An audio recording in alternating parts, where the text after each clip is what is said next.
41% சர்வேயில் ஸ்டாலின் தரப்பு அப்செட். தமிழக முதல்வர் விஜய் திமுக அமைச்சரின் மைத்துனர் போட்ட குண்டு. தமிழக அரசியல் வரலாற்றில் இதுவரை கண்டிராத ஒரு ட்விஸ்ட் நேற்று அரங்கேறியிருக்கிறது.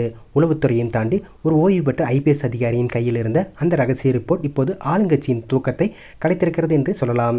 அதுவும் அந்த அதிகாரி திமுகவின் மிக முக்கியமான ஒரு அமைச்சரின் நெருங்கிய உறவினர் என்பதுதான் ஒட்டுமொத்த அறிவாலயத்தையும் அதிர்ச்சியில் உரைய வைத்துள்ளது.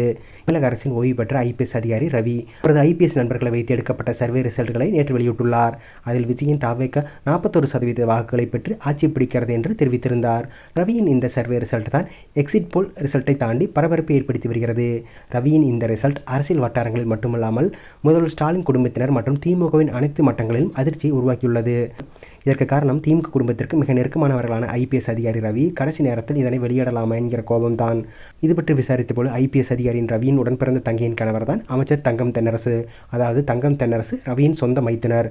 அதேபோல தங்கம் தென்னரசுவின் சகோதரியும் திமுக எம்பியுமான தமிழச்சி தங்கபாண்டியன் ரவியின் சொந்த அண்ணி. அதாவது ரவியின் சகோதரர் சந்திரசேகரனின் மனைவிதான் தமிழச்சி தங்கபாண்டியன். இப்படி திமுக குடும்பத்துக்கு மிக நெருக்கமானவராக இருக்கும் ரவி தாவேகாவுக்கு ஆதரவான ரிசல்ட்டை ரிலீஸ் செய்திருப்பதுதான் ஸ்டாலின் உள்ளிட்டவர்களுக்கு அதிர்ச்சியை தந்துள்ளது.